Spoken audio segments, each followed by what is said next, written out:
नमस्कार। आजको श्रृङ्खलामा म प्रस्तुता सागर डाङ्गीको तपाईँलाई स्वागत छ।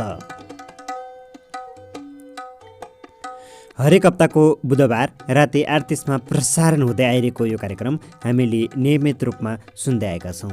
प्रत्येक श्रृङ्खलामा साहित्यकार पुण्यप्रसाद प्रसाईजीद्वारा रचित कथा हजार आशाहरूभित्रका कथाहरूलाई सुन्दै आएका छौँ। योभन्दा अघिल्लो श्रृङ्खलामा भाग 3सम्म वाचन गरेर रोकेको थिएँ। श्रोतागणहरू, योभन्दा अघिल्लो श्रृङ्खलामा वाचन गरिएका भागहरूलाई पनि सुन्न सक्नुहुनेछ। अब आजको श्रृङ्खलातर्फ प्रस्थान गर्छु। आजको यस श्रृङ्खलामा भाग 4लाई प्रस्तुत गर्दैछु।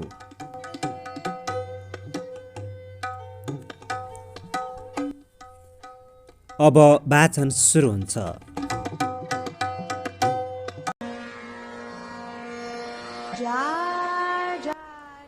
आत्मविश्वासको चमत्कार।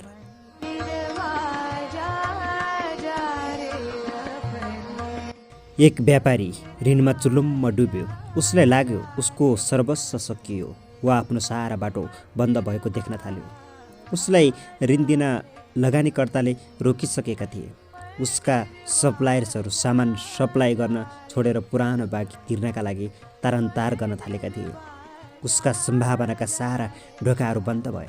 यो कहाली लाग्दो अवस्थाबाट निस्कने बाटो नदेखेर चिन्तातुर ऊ एउटा पार्कको बेन्चमा टाउकोमा हात राखेर बस्यो। हे प्रभु, कुनै चमत्कार गरेर मलाई टाट पल्टिनबाट जोगाऊ, मेरो सर्वस्व लिलामी हुनबाट जोगाऊ, ऊ मनमरै जपिरहेको थियो।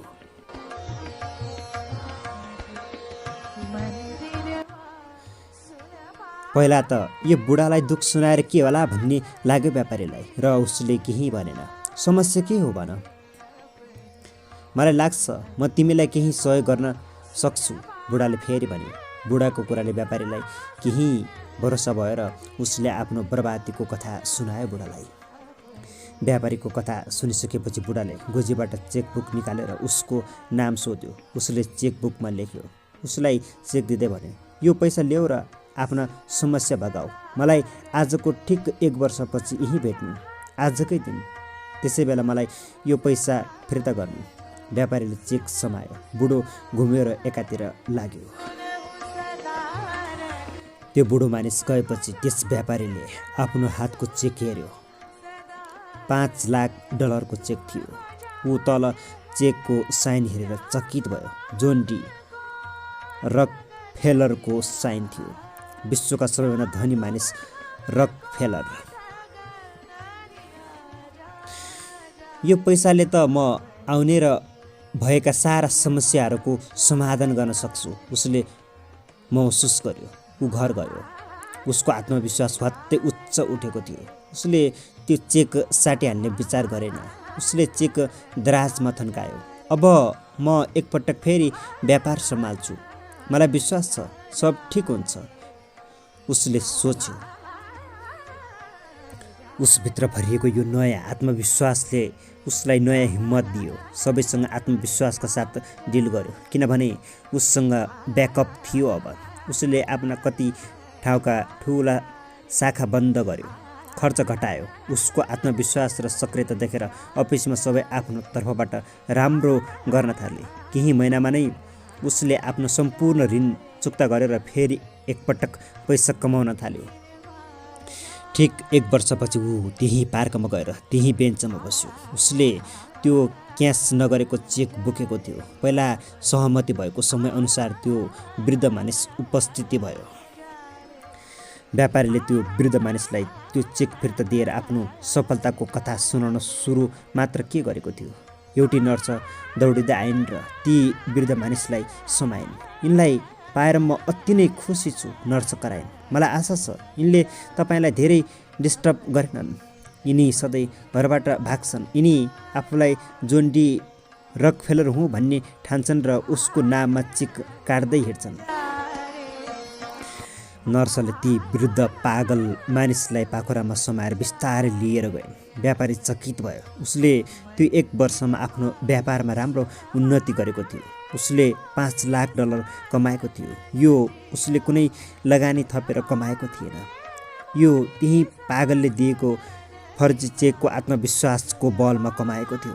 एक्कासी उसलाई नयाँ चेतना भयो। मैले आफ्नो व्यापारको सुधार गरेर यति छिटो यति धेरै धन कमाउनुको रहस्य हो मभित्र बढेको आत्मविश्वास र आशा।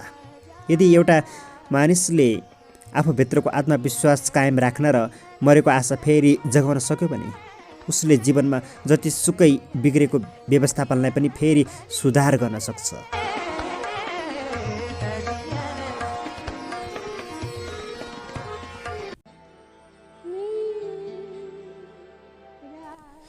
कल्पना शक्ति। विजय जीवनमा केही राम्रो गर्न चाहने उत्साहित युवक।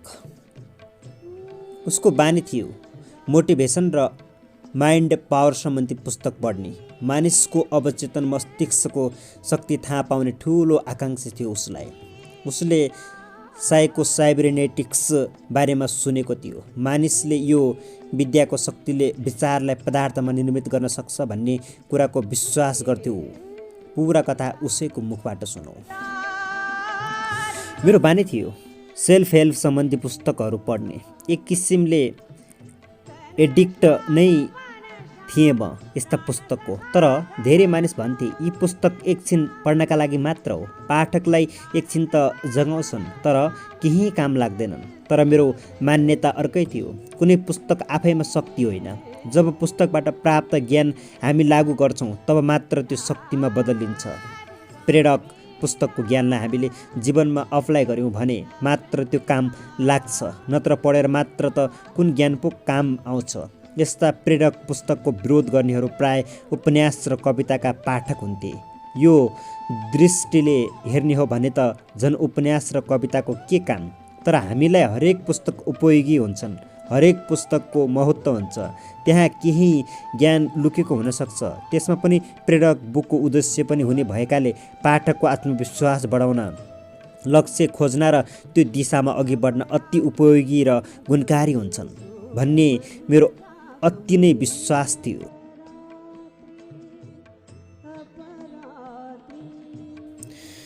त्यो दिन म सायको साइबरनेटिक्स भन्ने बुक पढिरहेको थिएँ। कुनै पनि कुरा जीवनमा साँच्ची नै प्राप्त गरेको कल्पना गरेर चाहेको के हो त्यो विचार सचित्र मस्तिष्कमा हेरेर साँच्चीकै जीवनमा त्यो कुरा घटाउन सकिन्छ। जे चाहेको हो त्यो चित्र दिमागमा हेरेर त्यसलाई सत्यमा बदल्न सकिन्छ भन्ने कुरा म पढिरहेको थिएँ। पहिला पढेको कुराबाट मलाई के पनि ज्ञान थियो भने जीवनमा लक्ष्य पुरा गर्न चाहेको प्राप्त गर्नका लागि शक्तिशाली विश्वासको आवश्यकता पर्छ।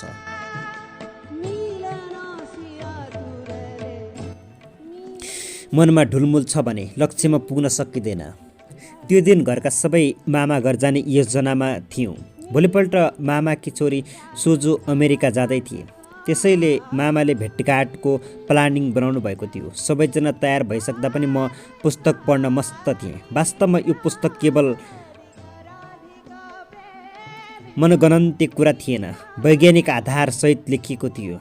यो पुस्तक मैले मेरो एउटा साथीको दाइसँग लिएको थिएँ, त्यो पनि आजै फिर्ता गर्ने शर्तमा। त्यसैले मैले आज यो पुस्तक पढिसक्नै पर्ने थियो। त्योभन्दा महत्त्वपूर्ण कुरा म यो पुस्तकबाट अलग हुनै सकिरहेको थिएन। सबै गए। म भरे आउँला भनेर पुस्तकमै डुबेँ। घरबाट सबै परिवार निस्केको 1 घन्टा जति भएको थियो। अचानक पलङ हल्लिन थाल्यो। पलङ हल्लिनको कारण सोच्नै भ्याएको थिएन। घरका भित्ताहरू ढल्न थाले। लौ भूकम्प पो भनेर भाग्ने विचारले जुरुक्क उठेर कुदे। तर कतै पुगेन। मभन्दा पहिला घर कुद्यो। घर ढल्यो।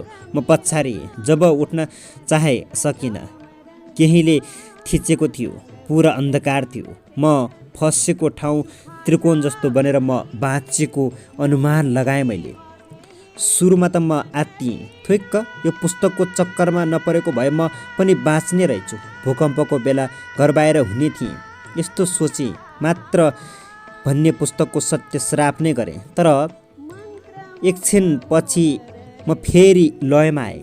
मैले आफ्नो छेउछाउमा के छ भनेर हात चलाएँ। अचम्म पुस्तक भेटियो। सायद उही पुस्तक थियो। पुस्तक तानेर आफ्नो छेउमा राखेँ। फेरि हात चलाएँ। भिजेको टालो भेटाएँ। सायद पानी पोखिएर भिजेको थियो। एउटा बट्टामा मह पनि थियो। बिहान एक ग्लास हनी र पानी खाने बानी थियो मेरो। हनीको बट्टा सधैँ मेरो पढ्ने टेबलमै हुन्थ्यो। पहिलो दिन त म उति अचाकली आत्तिएन, किनकि सुरक्षाकर्मीले मलाई उद्धार गर्छन् भन्ने विश्वास थियो। अति नै तिर्खा लागेपछि मैले त्यहीँ भिजेको टालो चुसेँ।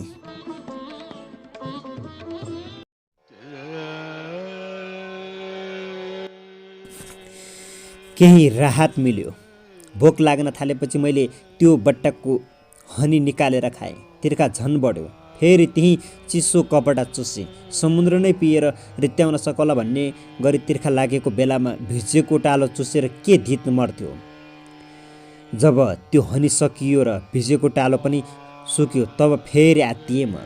एकपटक काठमाडौँमा ठुलो भूकम्प आउँछ, लाखौँ घर भत्किन्छन् भनेर भूगर्भविदले कतै पत्रिकामा छपाएको लेख मैले पढेको थिएँ। त्यो लेखमा लेखिएको कुरा याद गरेँ।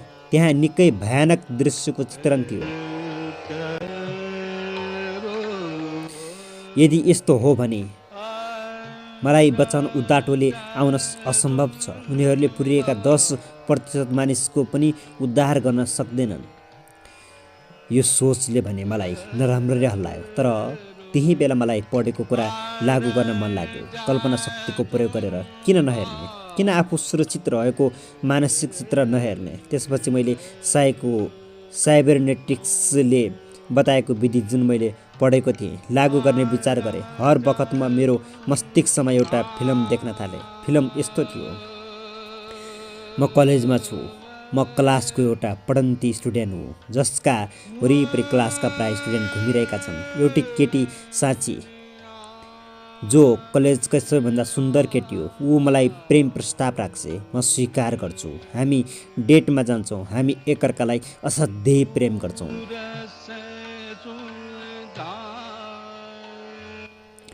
यो मैले भर्खर देख्न थालेको फिल्म थियो, तर यथार्थ चाहिँ ठिक उल्टो थियो। म क्लासमा उति साह्रो पढ्न जान्ने केटा थिएन। सरले पढाएको नबुझेर साथीहरूलाई सोध्न र उनीहरूले बुझाउँदा फेरि पनि नबुझ्न म अभिशप्त थिएँ।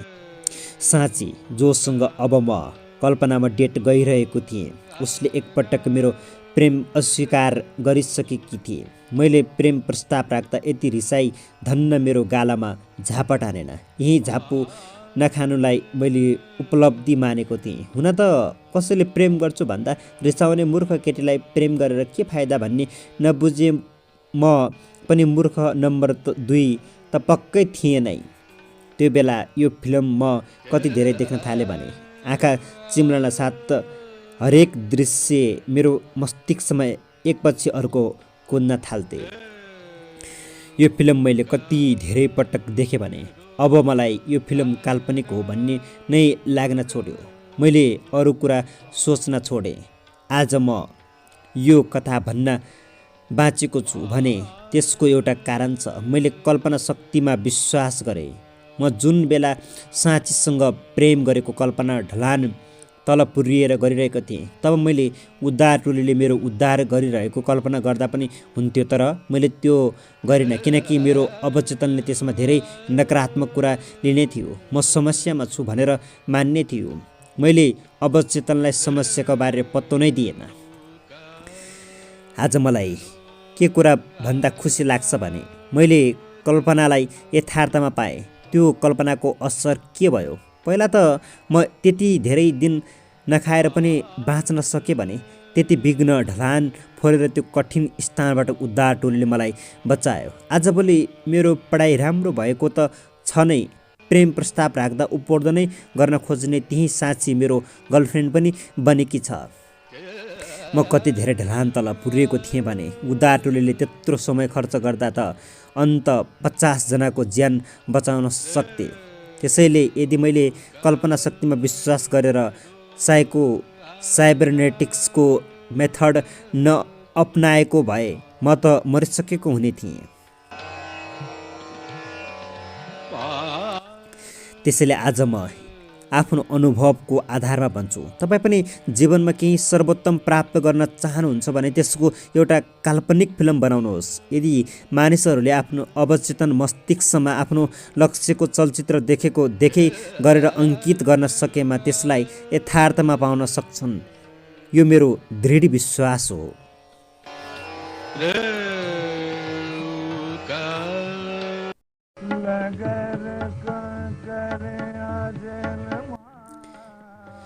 मलाई तिम्रो शक्तिमा विश्वास छ।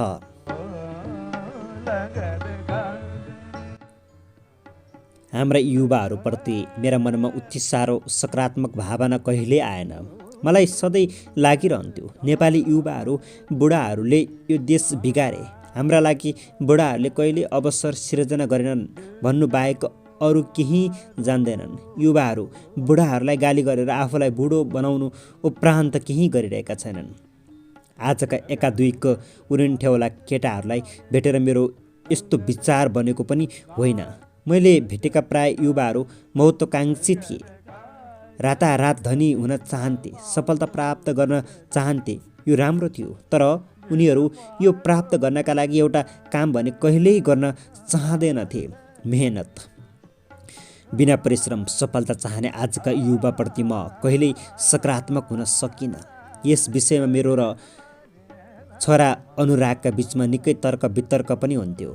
मेरो छोरो अनुराग 26 वर्षको भएको थियो, औसत नेपालीभन्दा अग्लो, ऊ गोरो पनि अलिक बढ्दै थियो, तर युवाप्रतिको उसको विचार भने मेरोभन्दा ठिक उल्टो थियो।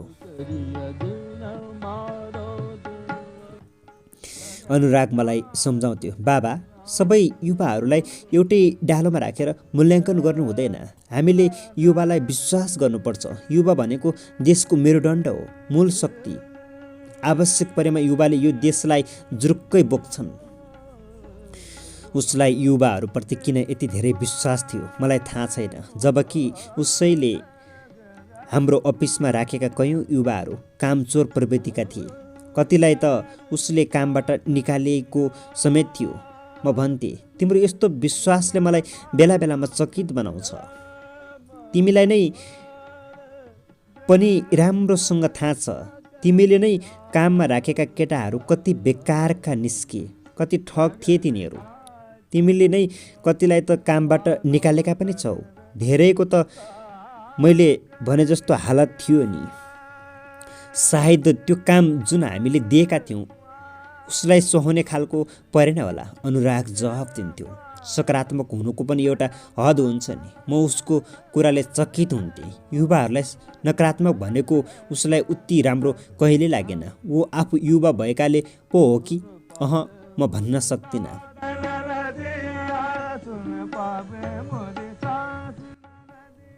यो त मन बुझाउने बाटो मात्र हो। म पनि उसको मतमा कहिले आउन सकिनँ। म सधैँ नेपाली युवाप्रति नकारात्मक नै रहेँ। के तपाईँ मलाई विश्वास गर्नुहुन्न?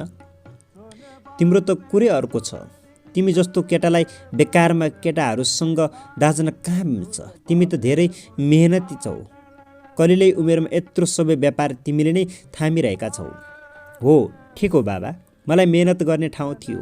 तपाईँले मेरा लागि पहिले एउटा स्पेस बनाइदिनु भएको थियो, तर अरू लाखौँ युवा जो आज देशका नेतालाई गाली गरिरहेका छन्, उनीहरूलाई मेहनत गर्ने ठाउँ छैन। तर उनीहरू यस्तो चाहन्छन्, उनीहरू आफू सुहाउँदिलो काम खोजिरहेका छन् तर पाएका छैनन्। न त तपाईँ हेर्नुहोस् ती लाखौँ युवा जो विदेशमा पसिना बगाइरहेका छन्, के तिनीहरू मेहनती होइनन्? बाबा विश्वास गर्नुहोस्, कुनै दिन आवश्यक परे युवाले यो देशलाई जुरुक्कै बोक्छन्, काँधमा बोकेर उठाउँछन्। आवश्यक परे युवाले यो देशलाई जुरुक्कै बोक्छन्। ऊ यो वाक्य बारम्बार भन्न मन पराउँथ्यो। यसो भन्दा उसको अनुहारमा एक किसिमको अनौठो चमक आउँथ्यो। उसलाई नेपालका युवाहरूप्रति वास्तवमै गहिरो विश्वास थियो। वैशाख जैन धर्मावलम्बीले केही न केही पवित्र काम गर्नुपर्ने महिना। हामी बाबु छोराले ब्लड डोनेसन गर्ने निर्णय गरेका थियौँ। शनिबार 12 गतेलाई यो शुभ कामको दिन बनायौँ हामीले। बिहान हामी ब्लड डोनेसनका लागि निस्कियौँ।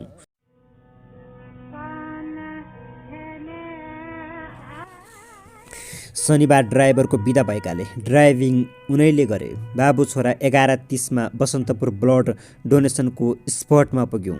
हामी पुग्दा काष्ठमण्डपमा ब्लड डोनेसन चलिरहेको थियो। हामीले एकछिन कुर्नु पर्ने भयो। ठिकै छ, कुर्यौँ।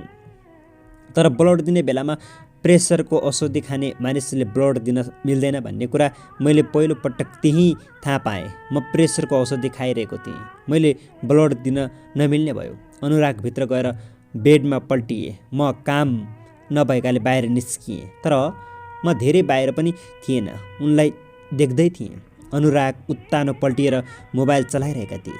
सोती सोती उनी आफ्नो पालो कुरिरहेका थिए। अब बाहिर गएर रमिता हेर्दै छोरालाई कुर्नु पर्ला भन्ने सोच्दै अन्तिम पटक अनुरागलाई हेरेँ। उनको अनुहार चहकिलो देखेँ मैले। यो के भएको? अचानक कम्पन भयो। पहिला त लागे थियो कसैले मलाई धक्का दियो। छोराबाट आँखा घुमाएर धक्का दिनेलाई चिन्न पछाडि टाउको घुमाउने विचार गर्दै थिएँ। फेरि भयङ्कर हल्लाए। भूकम्प भनेर सोचिसकेकै थिएन। पुरा वातावरण धुलाले ढाक्यो। कहाँबाट यति विघ्न धुलो आयो केही बुझेन। वातावरण अन्धकार, चारैतिर कोलाहल। धुलोको कोइरोमा सबका सब गायब। बस कतै टाढा क्षितिजबाट आए जस्तो मानिसको चित्कार मात्र सुनियो। केही मिनेट पनि भएको थिएन। सबै कुरा एकदमै तीव्रताले भएको थियो। धुलो केही फाटे जस्तो लाग्यो मलाई। म धकेलिएर पहिला उभिएको ठाउँभन्दा निकै पर पछारिएको थिएँ। यो भयानक भूकम्प थियो भनेर मेरो दिमागले याद गरिसकेको थियो। छोराको याद आयो। मैले ब्लड डोनेसन गरिरहेको छोरालाई हेरेँ। काष्ठमण्डपको छानो त जमिनमा पो थियो। अनुराग, म चिच्याएँ। दौडिँदै त्यता गएँ। कसैले मलाई रोक्यो। किन रोकेको? त्यहाँ मेरो छोरो छ। मैले उसलाई निकाल्नु छ। मलाई जान देऊ।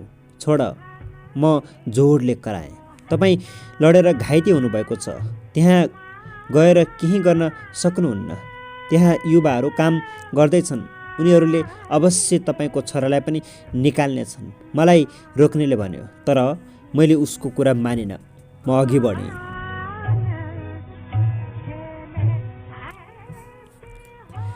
अचम्म, त्यहाँ त 100 युवा, कम्तीमा पनि 300 युवा त थिए होलान्। काष्ठमण्डपको छानो उचाल्ने प्रयास गर्दै थिए। घाइतेको उद्धार गरिरहेका थिए।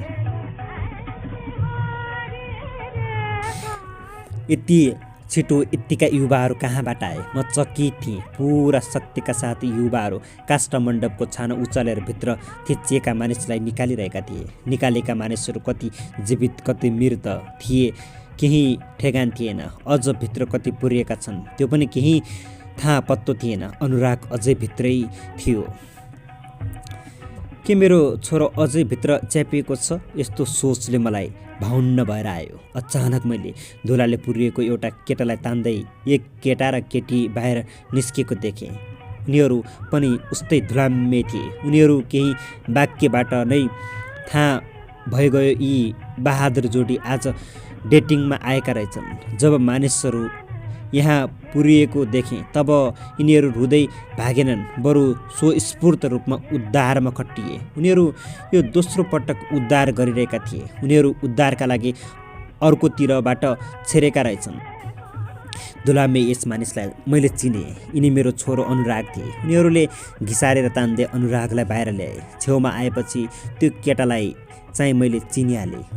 ऊ कुनै दिन मेरो अफिसमा काम गर्ने केटा थियो जसलाई मैले कामचोर अल्छी केटा भनेर हटाएको थिएँ। बसन्त थियो उसको नाम। मलाई चिनेर ऊ मुस्कुरायो। धन्यवाद। मेरो मुखबाट यो शब्द निस्कनु अघि आँखाबाट आँसुको धारा छुट्यो।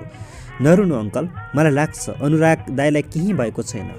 अलि बढी आत्तिनु भएको जस्तो छ। बरु छिटो हस्पिटल लगिहाल्नु होला। यिनी मेरी गर्लफ्रेन्ड निशा हुन्। आज हामी डेटिङमा हिँडेका थियौँ। त्यहाँ अरू पनि च्यापिएका छन्। हाम्रो सहयोगको खाँचो छ। हामी जान्छौँ। अनि डेटिङका लागि आएका यी जोडी उद्धारका लागि दौडिए। जुन युवालाई मैले गैर जिम्मेवार भनेर कामबाट निकालेको थिएँ, ऊ यहाँ आफ्नी गर्लफ्रेन्डसँग मिलेर यत्रो जिम्मेवारी वहन गरिरहेको थियो। त्यो पनि कुनै अपेक्षा बिना। मेरो खुसीको सीमा थिएन। मेरो एक मात्र छोरो अनुराग जीवित थियो। जे उसको शरीरमा कतै चोट नदेख्दा मलाई यस्तो लाग्यो अनुराग म कराएँ। उसले आँखा खोल्यो। ऊ थोरै मुस्कुराए। जस मलाई ऊ मुस्कुराएको जस्तो लाग्यो। नहुन पनि सक्छ। उसले बिस्तारै ओठ चलायो। ल हेर्नुहोस् बाबा, आवश्यक पर्यो भने युवाले यो देशलाई जुरुक्कै बोक्छन् भनेको थिएँ नि। मैले फेरि टाउको उठाएँ।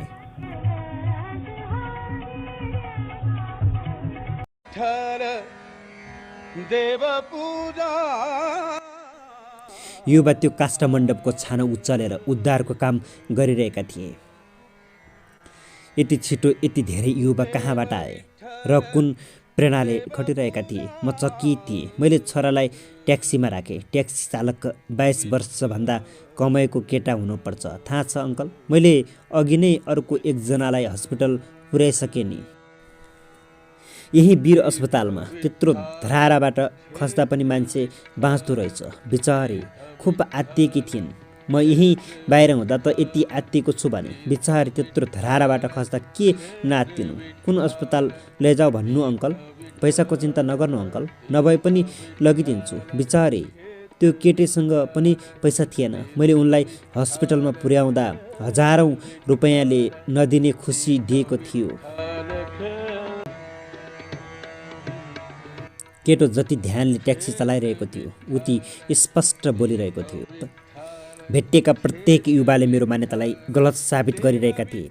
ट्याक्सी चालक सुबीर तामाङलाई मैले ती केटीको पनि भाडा दिएँ। उसको हातमा थप 1000 राखिदिँदै भने, पैसा नभएका घाइते भेट्यो भने हस्पिटल पुर्याइदिनु। यस्तो बेलामा सहयोग गर्नु हरेक नेपालीको ड्युटी हो नि अङ्कल।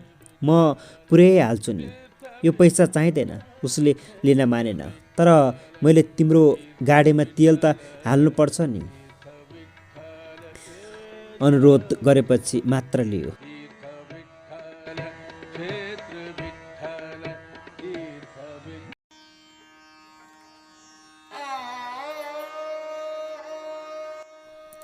मैले छोरालाई हस्पिटल पुर्याएँ। डाक्टरले छुने बित्तिकै टाउको हल्लाए।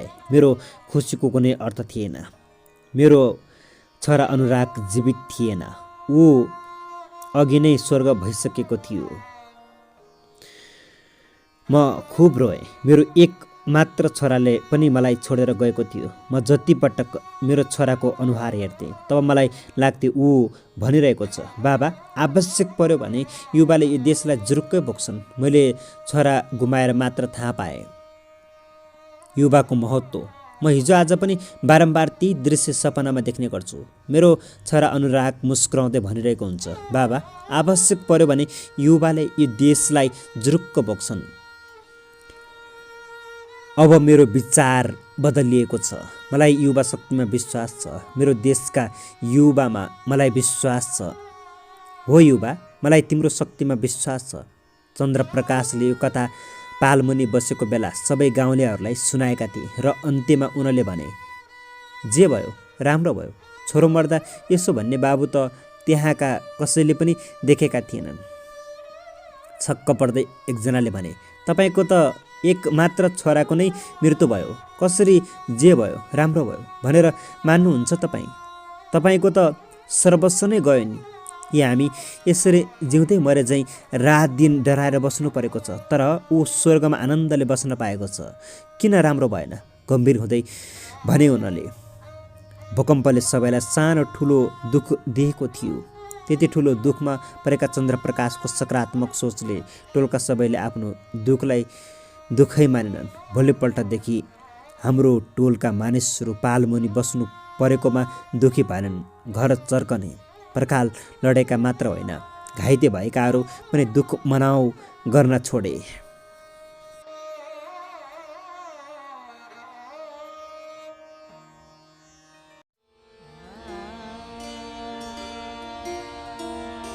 जिम्मेवारी। एक युवक थिए मधेसी समुदायका। नेपालमा मधेसी समुदायको आफ्नै दुःख र अपहेलनाका कथा छन्। ठुलो सङ्ख्यामा रहँदै पनि उनीहरूले कहिल्यै देशमा गतिलो अवसर पाएनन्। देशमा ठुला ठुला क्रान्ति हुन्थ्यो, तर त्यसको फाइदा थोरै पनि मधेसी समुदायमा पुग्दैन थियो, जसको परिणाम मधेसी समुदायका युवामा राज्यप्रति एक किसिमको आक्रोश थियो। अवसर नपाएर क्रोधित यस्तै युवाका बीचमा एक युवा थिए जसको मान्यता थियो एक दिन सबै कुरामा परिवर्तन आउनेछ। त्यो परिवर्तनले मानिसलाई जिम्मेवारी दिन्छ। देशमा तीव्र गतिमा ठुला परिवर्तन भए। ती परिवर्तनले मानिसको सोचमा पनि परिवर्तन ल्याउन थाल्यो। तथापि जुन वर्ग, समुदाय र जातिको देशमा प्रभुत्व थियो, निर्णायक तहमा अझ पनि उनीहरू नै थिए। उनीहरू कोही पनि दलित, जनजाति, महिला र मधेसीहरूलाई महत्त्वपूर्ण जिम्मेवारी दिन तयार थिएनन्। उनीहरू यस्तो विचार सम्प्रेषण गरिरहेका थिए, पहिला उनीहरूलाई तयार गर्नुपर्छ, उनीहरूलाई सुशिक्षित गर्नुपर्छ अनि जिम्मेवारी दिनुपर्छ, नत्र उनीहरू पाएको जिम्मेवारी वहन गर्न असक्षम हुनेछन्।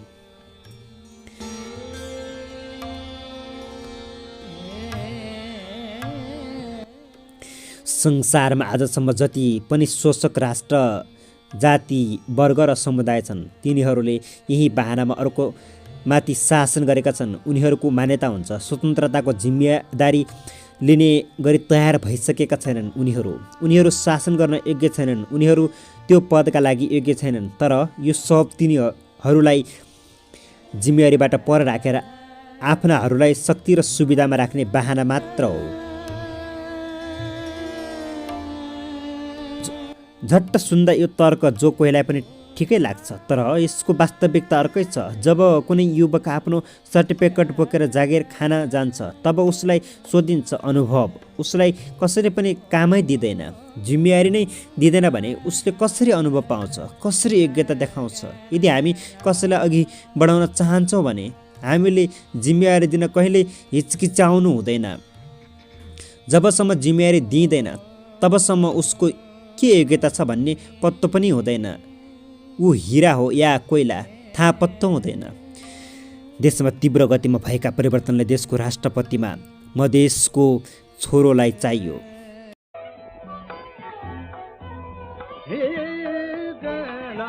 पुराना शासक जाति र समुदायले सुरुमा यो पदमा आफूलाई पाउन चाहे। जब त्यो कार्यमा सफलता मिलेन तब मधेसको छोरो पठाउनु पर्ने बाध्यता भयो। पहिला त मधेसी कोही यो पद ग्रहण गर्न सक्ने किसिमले योग्य छैनन् भनेर तर्क दिइयो। तर यो तर्क भुत्ते भएपछि एक साधारण व्यक्तिलाई त्यस पदका लागि जिम्मेदार बनाइयो। मानव त्यो पद काम नलाग्ने हिलो न हो। ती अयोग्य र कमजोर ठानिएका मानिस जो जीवनमा शक्तिशाली मिनिस्टरसम्म बनेका थिएनन्, राष्ट्रपति बने। नेपालको पहिलो राष्ट्रपति रामवरण यादव।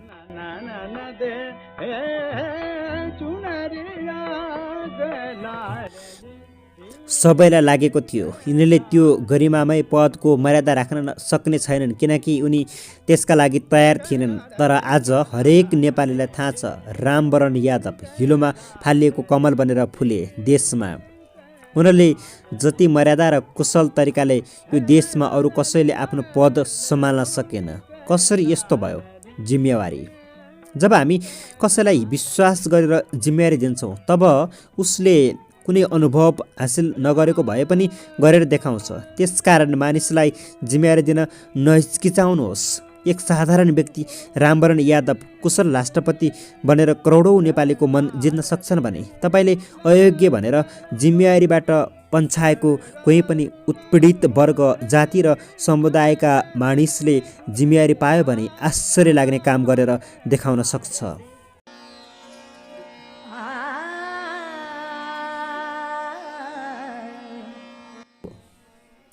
बेलायतमा विन्स्टन चर्चिलका हजुरबा जोन विन्स्टन मार्लबोरो र उनका छोराको एउटा बडो रोचक घटना छ। मार्लबोरो जब 7औं ड्युक थिए तब उनलाई आफ्नो छोरो लर्ड रेन्डोल्फ चर्चिल विन्स्टन चर्चिलका बाबुमा गम्भीरता नदेखेर धेरै चिन्तित हुन्थे। उनी आफ्नो जिम्मेदारी बुझ्ने प्रयास नै गर्दैनथे। उनले कसरी त्यति ठुलो विरासत सम्हाल्लान् यो चिन्ताले उनलाई सधैँ सताउने गर्थ्यो। एक दिन चिन्तित पिता आफ्नो नजिकको मनोवैज्ञानिक साथी सर ब्लेन हेमेकोमा गएर आफ्नो सम्पूर्ण चिन्ता उनलाई बताए। मनोवैज्ञानिक ब्लेन हेमले आफ्नो साथीलाई विश्वास दिलाउँदै भने, रेन्डोल्फ चर्चिललाई आफ्नो जिम्मेदारी महसुस गराउने सक्दो प्रयास गर्छु म। एक दिन हेमले रेन्डोल्फ चर्चिललाई भने, बाबु, मैले एक यस्तो जिन्सको आविष्कार गरेको छु जसले मानिसलाई सधैँ युवा नै बनाइराख्न सक्छ।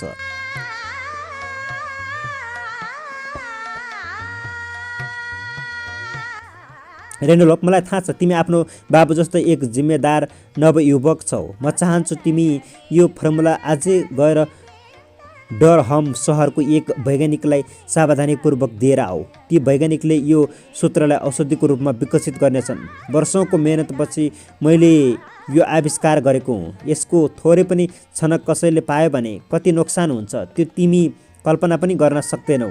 तिमीलाई मैले काम दिनुको कारण के हो भने सानो केटो भनेर कसैले पनि तिम्रो वास्ता गर्दैन।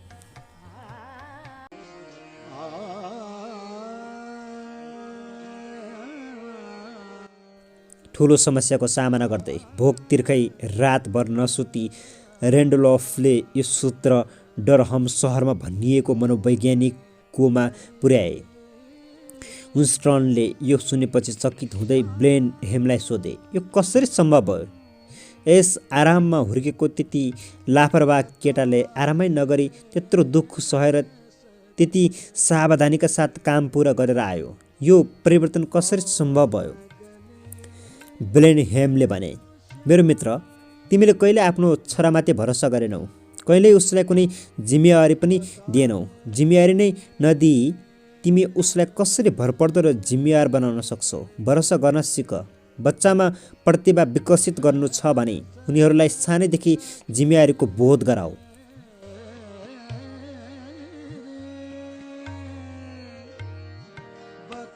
आज हामी हाम्रा युवामा दोष थोपार्छौँ। उनीहरू कुनै कुराप्रति जिम्मेवार छैनन्। तर हाम्रा युवामा कुनै कुराको कमी छ भने त्यो हो जिम्मेवारी नपाउनु। हामीले युवालाई जतिसुकै चुनौतीपूर्ण जिम्मेवारी दिउँ उनीहरूले त्यो पुरा गर्नेछन्। विश्वास गरौँ र युवाहरूलाई गाली होइन जिम्मेवारी दिउँ। जब बच्चा बगैँचामा बसेर फुल चुन्न थाल्छ तब उसलाई हजारी थमाएर बोटमा पानी हाल्ने जिम्मेवारी दिनुहोस् अनि हेर्नुहोस् ऊ कति तन मनले काम गर्छ। जिम्मेवारी दिने हिम्मत गरौँ।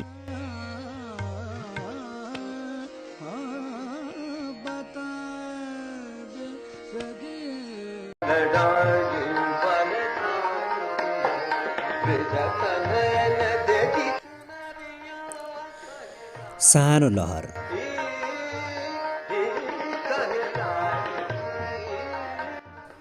सागरमा एउटा सानो लहर उठ्यो र बग्न थाल्यो। यो सानो लहर स्वच्छ हावामा यसरी बग्न पाएर एकदमै खुसी थियो। उसलाई यसरी स्वतन्त्रता पाउँदा अपार आनन्द आइरहेको थियो। फ्रेस हावाको आनन्द उठाइरहेको यो सानो लहर तब तर्सियो जब त्यसले परबाट आइरहेको एउटा डरलाग्दो लहर देख्यो। हे भगवान, यो म के देखिरहेको छु? ऊ एकदमै तर्सियो। तर्सिएको त्यस सानो लहरले आफ्नो छेउकै अर्को आफू जत्रै लहरलाई भन्यो, देख्यौ तिमीले?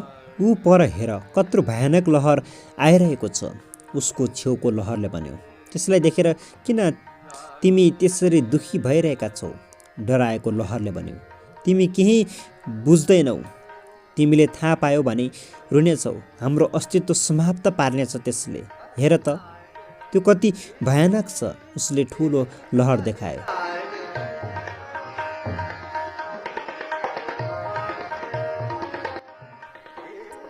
होइन होइन, दोस्रो लहरले भन्यो। म होइन, तिमी चाहिँ बुझिरहेका छैनौ। तिमी कुनै लहर होइनौ। तिमी त सागरको एक भाग हौ। ऊ पनि सागरकै भाग हो। मतलब के भने हामी सबै सागर हौँ, बेग्लै होइनौ।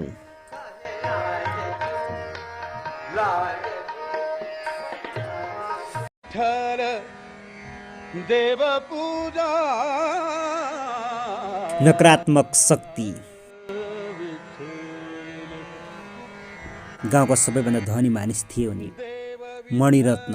एक दिन गाउँको एक सभामा उनले गाउँको स्कुललाई 2 बिघा जग्गा दिएर भवन समेत बनाइदिने घोषणा गरे।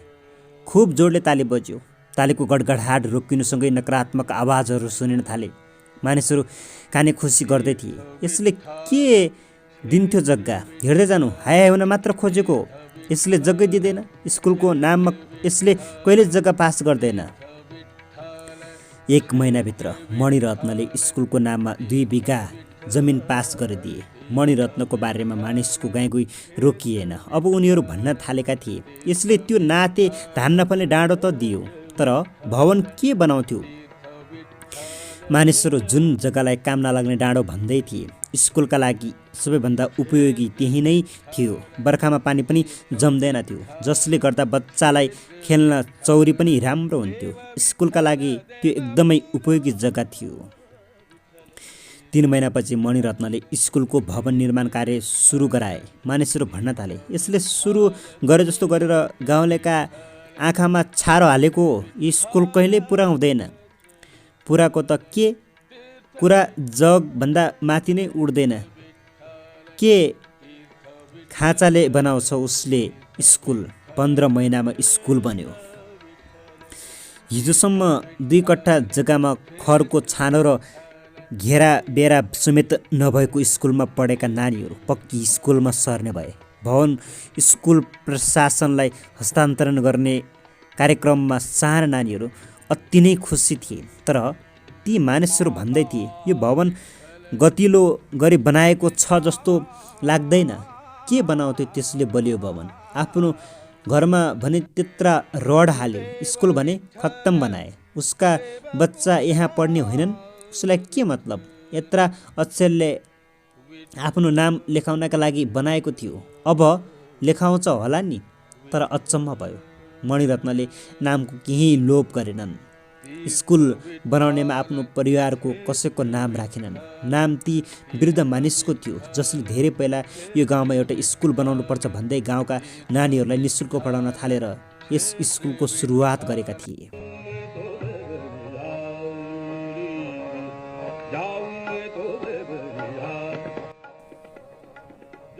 तपाईँ जे गर्नुहुन्छ, नकारात्मक मानिसहरू सधैँ नकारात्मक हुन्छन्। यस्ता मानिसहरूलाई सुनेर यस्तालाई विश्वास गरेर आफ्नो ऊर्जालाई कमजोर हुन दिनु हुँदैन। मणिरत्न जब बोल्न उठे, सबै केटाकेटीहरू गुनगुन गर्न थाले, कराउन थाले। प्रिन्सिपल सरले उठेर तिमीहरू हल्ला नगर भनेर कराए। तर मणिरत्नले भने, मैले यी नानीहरूको यही चहकिलो अनुहार हेर्न स्कुल बनाएको हुँ। यिनीहरूलाई रमाउन दिनुहोस्, कराउन दिनुहोस्, मेरा साना बच्चाहरू। मैले स्कुल बनाएको तिमीहरूको यही चहकिलो अनुहार हेर्नलाई हो। जति मन लाग्छ हल्ला गर, मलाई केही बोल्नु छैन। बस यति भन, के तिमीहरूलाई आफ्नो स्कुल राम्रो लाग्यो? राम्रो लाग्यो, सबै बच्चाहरू एकैसाथ कराए। मणिरत्नको आँखामा आँसु आयो। धन्यवाद भन्दै उनी बसे।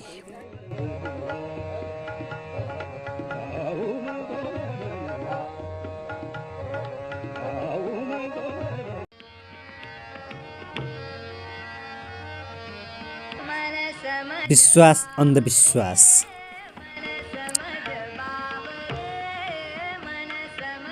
आज भगवान बुद्धको पूजा गरियो भने दीर्घायु भइन्छ।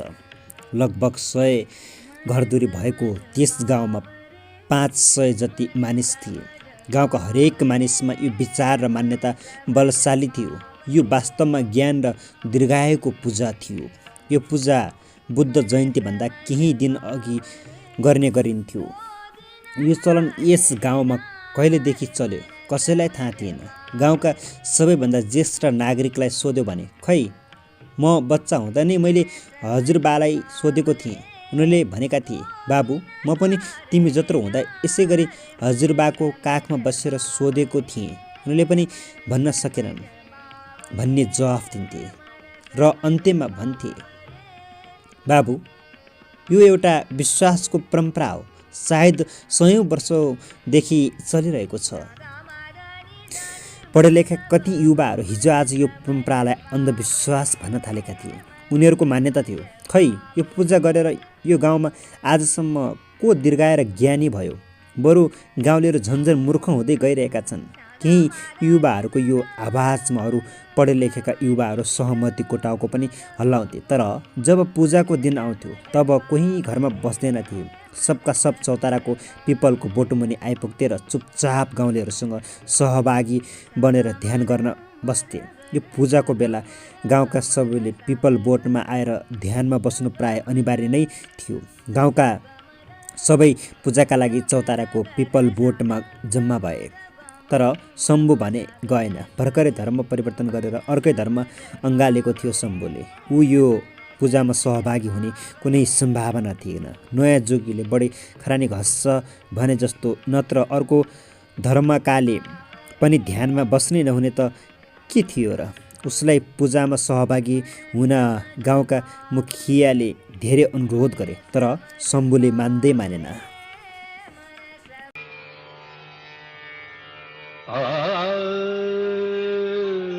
धर्म परिवर्तन गरे गर तेरो खुसी, तर यो गाउँको परम्परा हो। कुनै धर्मसँग सरोकार पनि छैन। यो बुद्ध धर्ममा गरिने पूजा पनि होइन। बुद्ध जयन्तीभन्दा 9 दिन अघि मनाइने भएकाले बुद्धसँग सम्बन्धित जस्तो लाग्या हो। बुद्ध धर्मसँग खासै सरोकार पनि छैन यो पूजाको। साँच्चै भन्ने हो भने यो प्रकृतिको पूजा हो। यदि बुद्ध धर्मसँग सरोकार हुन्थ्यो भने त माथि गुम्बामा नै यसको पूजा हुन्थ्यो। त्यस कारणले जिद्दी नगर, हिँड पूजामा। एकछिन आँखा चिम्लेर गाउँलेसँग बस्दा तैँले अँगालेको अर्को धर्मको केही हानि हुँदैन, केही अनिष्ट पो भइहाल्ला कि भनेर बाबु चाहिँले छोरालाई दबाब दिए। होस्, यस्ता अन्धविश्वासको चक्करमा पर्नु छैन मलाई। त्यहाँ पनि आँखै चिम्लिने हो। म यहाँ घरभित्र खाटमा सुतेर तपाईँहरूले भन्दा मजाले आँखा चिम्लाउँला भन्दै छोरा चाहिँले भित्र पसेर ढोका लगायो। ठ्याक्कै 12 बजी सुरु हुन्थ्यो पूजा। समय हुने लागेकाले मन खिन्न पार्दै बाबु चौतारातिर लागे। गाउँका मुखियाले पूजा सुरु गर्नु अघि सबैको सोधीखोजी गरे। शम्भु बाहेक कोही पनि छुटेका थिएनन्। उसलाई छोडेर पूजा सुरु भयो। मुखियाले आँखा चिम्लन घन्टी बजाएका मात्र के थिए।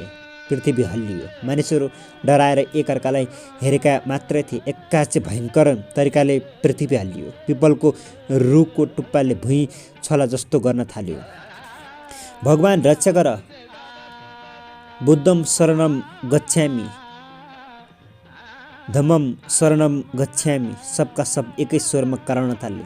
पृथ्वी हल्लिन छोडेपछि सबै फेरि पूजामा बसे। पूजा सकेर जब उनीहरू गाउँ झरे तब सबै चकित भए। प्राय सबै घर सोतहर भएका थिए। भत्केका घर एकछिन हेरेपछि शम्भुका बाबु आफ्नो घर खोस्रिन थाले। सबै गाउँलेहरूले उनलाई सहयोग गरे। एकछिन खोस्रेपछि उनीहरूले पुरिएको शम्भुलाई निकाले। तर ऊ मरिसकेको थियो। जुन परम्परा र विश्वासले मानिसको कुभलो गरेको छैन, त्यो विश्वासमा विश्वास गर्दा केही कुभलो हुँदैन। शम्भुको लास हेरेर भने मुखियाले,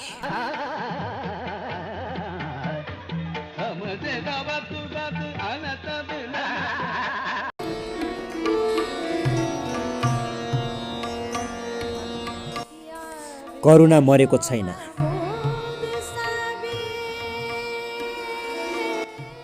जब 8 रेक्टर स्केलको भूकम्प आयो तब त्यसले नेपाली जनतामा महाविपत्ति ल्याइदियो। के राष्ट्रपति, के मजदुर, किसान सबै सडक र चौरमा टेन्ट हालेर बस्न बाध्य भए। त्यो महाभूकम्पपछि विपदमा परेकालाई केही न केही सहयोग गर्न चाहने कल्पना पुरा देशभरि एकसाथ बलशाली भएर उठ्यो। नेपालमा प्राय मानिसहरूको मान्यता छ पुरा देशमा स्वार्थी तत्त्वको बहुमत छ। मानिसहरू आफ्नो स्वार्थ बाहेक केही हेर्दैनन्। त्यसमा पनि आजका युवाहरू त कति स्वार्थी भएका छन् भने उनीहरूलाई आफू बाहेक अरू कसैको मतलब नै छैन। यहाँका नेता मात्र होइन, जनता पनि उस्तै छन्। यहाँ सबका सब आफू खान खोज्छन्, अरूलाई होस् या नहोस्, अर्को मरोस् कि बाँचोस्, सबैभन्दा बढी आवश्यक जसलाई हुन्छ उसलाई प्रथम सेवा पुगोस् भन्ने त यहाँ कसैलाई छैन। यहाँका हरेक मानिसमा मै खाऊँ, मै लाऊँ, सुख शैल र मोज म गरौँ, मै हाँसु, मै बाँचु, अरू सब मरुन्, दुर्बल जति भन्ने भावना प्रबल छ। धेरै सुनेकाले पनि होला मलाई पनि यो कुरा जायज लाग्थ्यो। मैले सुने एक दुर्गम स्थानको बारेमा जहाँ भूकम्पले सर्वनाश गरेको थियो। मानिसहरूले भग्नाशेषबाट दाना दाना टिपेर केही छाक जाउलो खाए, तर त्यो पनि पानी परेपछि रोकियो। मानिसहरू खान पाइरहेका थिएनन्। त्यहाँ लगिएको राहत बिचैमा गाउँलेले लुटे, जहाँ हरेक घरमा 1 वर्षलाई पुग्ने राहत थुप्रिसकेको छ। मानिसहरू कति अविवेकी भइरहेका थिए भने हामीले अनावश्यक राहत थुपारी दिँदा कति ठाउँमा पीडितहरूले भोकै बस्नुपर्छ भन्ने कसैलाई चासो नै थिएन।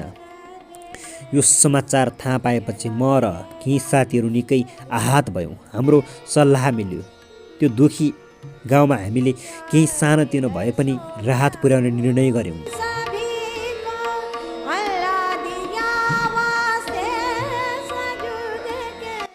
हामीले यसको तयारी गऱ्यौँ र भोलिपल्ट आफ्नो गाडीमा राहतका लागि सामग्री बोकेर लाग्यौँ।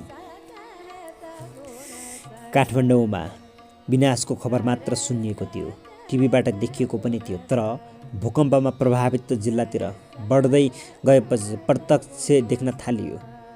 विनाश लीला भूकम्प प्रभावित क्षेत्रमा बढ्दै जाँदा हामीले दुःख मात्र देखेनौँ, खुसीको कुरा पनि देखिन थाल्यो। सबैभन्दा खुसीको कुरा के थियो भने ब्रोइलर कुखुरा भनेर गाली गरिएका बोर्डिङ स्कुल पढ्ने विद्यार्थी र गाली र गुनासो बाहेक केही गर्न नजान्ने युवाहरू स्वस्फूर्त रूपमा आफ्नै साधन स्रोतबाट राहत जुटाएर भूकम्प पीडितको सहयोगार्थ खटिएका थिए। कतै कतै त यस्ता सहयोगी मन भएका युवाको लस्कर नै देखिन्थ्यो। यी युवालाई देखेपछि मलाई लाग्यो मेरो देशको भविष्य धेरै राम्रो छ, धेरै उज्जवल छ र युवाहरूलाई जिम्मेवारी दिएर भर गर्न सकिन्छ। म आशावादी भएँ। मेरा आँखाबाट आँसु आयो।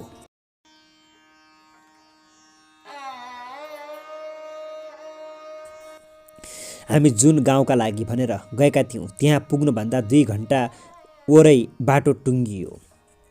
अब हामीले हिँडेर जानुको विकल्प थिएन। त्यहाँ अस्थायी प्रहरी चौकी पनि थियो। हामीलाई प्रहरीले यहाँभन्दा अगाडि राहत लान सकिँदैन, बिचैमा लुटिदिन्छन् भनेका थिए। उनीहरूले हामीलाई तपाईँहरूमाथि पनि आक्रमण हुन सक्छ भनेर सम्झाउँदै भने, तपाईँहरू यहीँ छोडेर जानुहोस्, 1-2 दिनमा हामी नै बाँडिदिन्छौँ। होइन, हामी त्यो गाउँमा यो राहत आफै पुर्याउँछौँ, किनकि त्यहाँको हालत एकदमै खराब छ भन्ने सुनेका छौँ। केही सुत्केरी महिला पनि छन् र जसले 2 दिनदेखि केही खान पाएका छैनन् रे। सुत्केरीले भोकै बस्नुभन्दा दर्दनाक अरू के हुन्छ? यो राहत आजै पुर्याउनु पर्छ, एक साथीले भने। जानुहुन्छ भने तपाईँहरूको इच्छा, तर तपाईँहरूको ज्यानलाई केही भयो भने प्रहरीले हामीलाई सूचित नै गरेन नभन्नु होला। एउटा प्रहरीले आङ श्रृङ्ग पार्ने गरी डर देखायो। हामी डरायौँ तर रोकिएनौँ। जेसुकै होस् जानुपर्छ। केही हुनु छ भने त्यो हुन्छ नै, चाहे अगाडि बढ्दा होस् या पछाडि फर्कदा। अब मर्नु नै छ भने पनि किन पछाडि हटेर मर्ने? मोटो स्वर भएको एक साथीले भनेको यस कुराले सबैलाई सुर्यायो। त्यसमाथि मैले फेरि थपेँ, तर मलाई के लाग्दैन भने नेपाली जनता त्यति करुणाहीन भइसकेका छन्। यो प्रेम र करुणाका गुरु बुद्धको देश हो। भरिया पाइन्छ कि भनेर खोज्यौँ पनि, तर दुर्लभ थियो। यसको सम्भावना थिएन। एउटा दलाल भेटियो, तर उसले ल्याएको राहतको आधा दिने भए पुर्याइदिने चाँजो बाँचो मिलाइदिउँला भनेपछि हामीले आफ्नो काम आफै गर्ने निर्णय गऱ्यौँ। हामी बोरा र डोरीको नाम्लो बनाएर आफूले ल्याएको राहत बोकेर उकालो लाग्यौँ। वास्तवमा हाम्रो सानो कारमा जम्मी 5 बोराभन्दा बढी खानेकुरा अटेको थिएन। हरेक बोरामा हामीले दाल चामल, गेडागुडी, नुन तेल, मरमसला र दालमोट र चिउरा प्याक गरेका थियौँ। सबै कुरा राखेर 6-6 केजीका प्याक बनाएका थियौँ। एक परिवारलाई एउटाका दरले 10वटा पाल पनि थिए हामीसँग। एकजनाले 2वटा पाल बोकेका थियौँ। 2 घन्टा मस्त हिँडेपछि हामी त्यो गाउँमा पुग्यौँ जहाँका लागि हामी राहत लिएर आएका थियौँ। नयाँ मान्छे देखेर केटाकेटी हाम्रो वरिपरि कुडुलो लागे। मैले गोजीका चक्लेट उनीहरूलाई बाँडे, रमाउँदै लिए। जब हामी एउटा बोरा खोलेर राहत बाँड्ने बारेमा सल्लाह गर्दै थियौँ, केही महिला र पुरुष हामीतिर आए। के गर्न लाग्नु भएको? उनीहरूको बिचबाट एकजना बोले,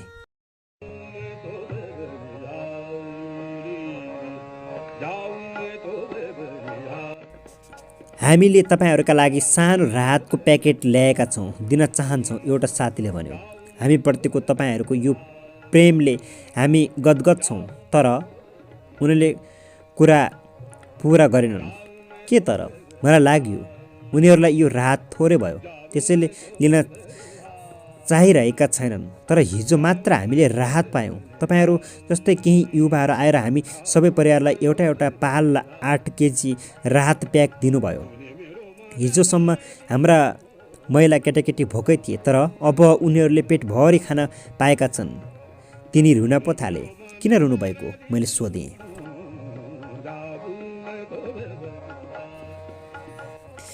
यो राहत तपाईँहरू पल्लो गाउँमा दलित बस्तीमा लगेर दिनुहोस्, अर्को गाउँलेले भन्यो। तर यो त हामीले तपाईँहरूका लागि भनेर ल्याएका थियौँ। उनीहरूका लागि हामी फेरि ल्याउँला। यो चाहिँ तपाईँहरू राख्नुहोस्। हेर्नुहोस् बाबु, एक ज्येष्ठ नागरिक बोले, भोकको पीडा हामीले बुझेका छौँ। त्यो दलित बस्तीका मानिससँग तातो पानीमा हालेर खाना नुन समेत छैन। उनीहरू निकै दिनदेखि भोकै छन्। आज पनि खाना पाएनन् भने त्यहाँका केटाकेटी भोकै मर्छन्। भोकले बिचारा केटाकेटीहरू कति रोइरहेका होलान्। तपाईँहरूको खानेकुरा पनि त आजसम्म मात्र पुग्छ। 8 किलोले एउटा सिङ्गो परिवारलाई कति पो पुग्ला? हाम्रो एक साथीले भन्यो। होइन बाबु, अब त हामीले आफ्नो लडेको घर खोस्रेर केही कोदो फापर आलु निकालिसकेका छौँ। केही दिन त हामी सबै गाउँले त्यहीँ खाएर पनि बाँच्न सक्छौँ। अरू केही दिनपछि त हाम्रै गहुँ पनि काट्ने बेला हुन्छ। त्यो गहुँ माडमुड पारेपछि त हामीलाई राहत पनि चाहिँदैन। उनीहरूले फेरि भने। मानिसहरू भन्थे राहत लुटिन्छ, तर हामी देखिरहेका थियौँ यहाँ त आफूले पाइसकेको राहत पनि उनीहरू अर्को केही नहुनेलाई दिन सिफारिस गरिरहेका थिए।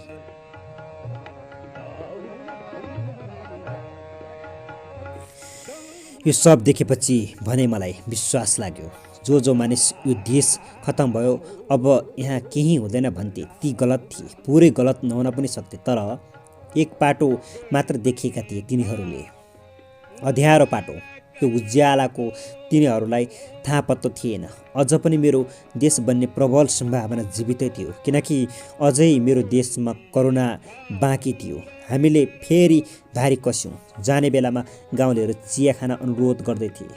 उनीहरू यत्रो समस्यामा थिए, तथापि हाम्रो चिन्ता गर्दै थिए। हामी बाटो लाग्यौँ। निकै पर पुगेर म पछाडि फर्केँ। देखेँ सबै गाउँलेहरू हामीतिर हात हल्लाइरहेका थिए। जब हामी दलित बस्तीमा पुग्यौँ, वास्तवमै त्यहाँको दृश्य देखेर हाम्रो हृदय छिया छिया भयो। उनीहरू निकै दिनदेखि भोकै थिए। हामीले राहत प्याकेज खोल्न साथ उनीहरूलाई चिउरा र दालमोटी दियौँ। सबैले खाए।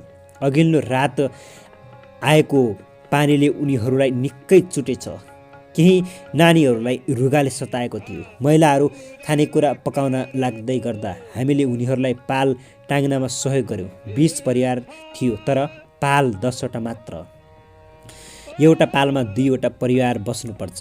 उनीहरूले नै समाधान निकाले। हामी अति नै खुसी भयौँ, किनकि हाम्रो यति सानो सहयोगले पनि केही मानिसहरूको अनुहारमा खुसी ल्याइदिएको थियो, नयाँ आशा जगाइदिएको थियो। उनीहरूलाई हामी एक्लै छैनौँ, दुःखको बेला अर्को एक नेपाली दाजुभाइ हाम्रा लागि खडा हुन्छ भन्ने कुराको सानो आशा र विश्वास हामीले बाँड्न सकेका थियौँ।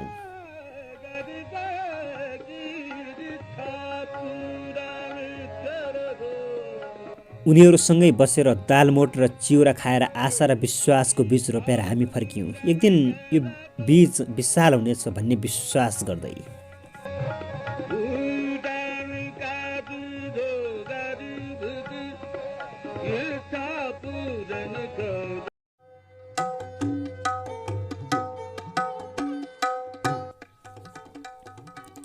श्रोतागणहरू, आजको श्रृङ्खलामा साहित्यकार पुण्यप्रसाद प्रसाईजीद्वारा रचित कथा हजार आशाहरूभित्रका कथाहरूलाई वाचन गरेर सुनाए। आजको श्रृङ्खलामा यतिन्जेलसम्म रहेर साथ दिनुभयो तपाईँप्रति विशेष आभार प्रकट गर्दै अर्को श्रृङ्खलासम्मका लागि आजको श्रृङ्खलाबाट म प्रस्तुता सागर डाङ्गी बिदा हुन्छु। नमस्कार, शुभ पल, यहाँहरूका दिन शुभ रहन्।